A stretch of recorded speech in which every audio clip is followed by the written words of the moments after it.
Hey everyone, welcome back. I'm Heather Gower with Berkshire Hathaway Home Services, York, Simpson, and Underwood. And it's Tuesday, which means it's time for Trivia Tuesday.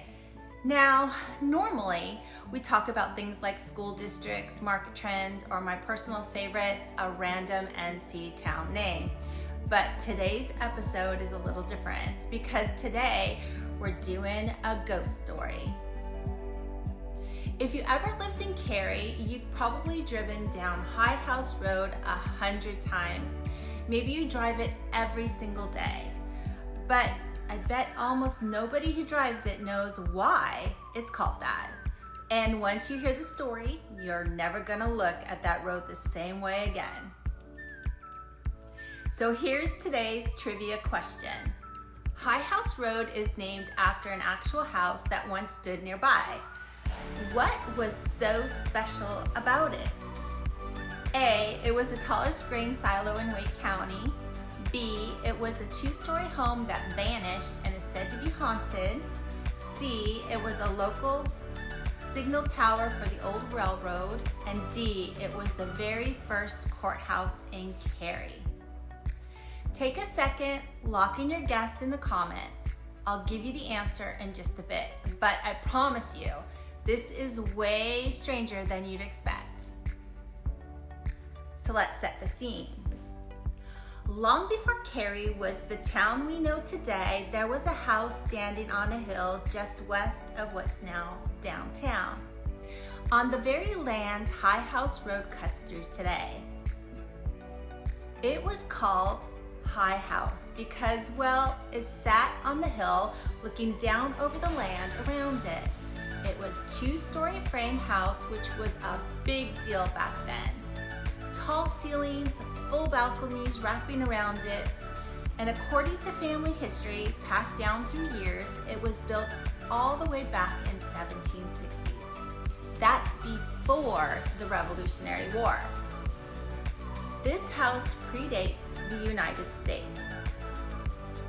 The story goes that it was built by a man named Tyndall Jones, and based on oral history passed down through later generations, specifically through a man named Robert Hope Williams, whose family did live in the home in the 1800s.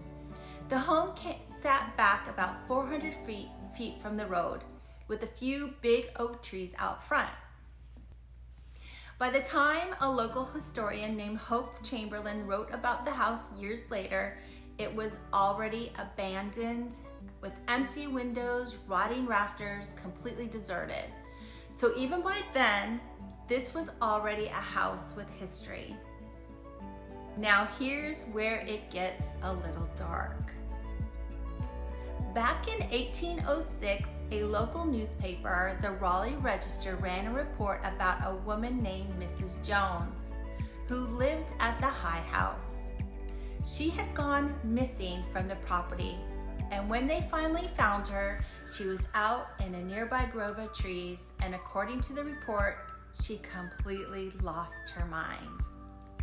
The belief at the time was that it happened after a period of intense, obsessive religious prayer, and she apparently became consumed by it. And tragically, she never recovered. She stayed in that condition for the rest of her life. Now, whether you believe it or not, or believe in ghosts or not, you have to admit that's the kind of tragedy that becomes the seed of a legend. And sure enough, it did. For decades after that, people who visited the property started reporting strange things. Visitors talking about seeing shadows and spirits around the old home.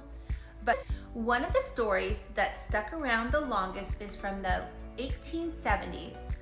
A family was staying near the property, and one night a little girl woke up really thirsty. Her dad took her out onto the porch to get some water from the well.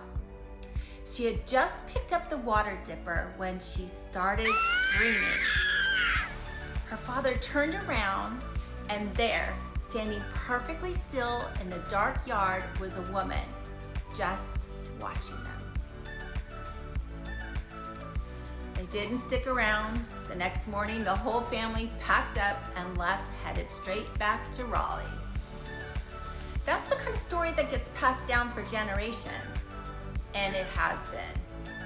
People have been talking about the woman of the high house for close to 200 years.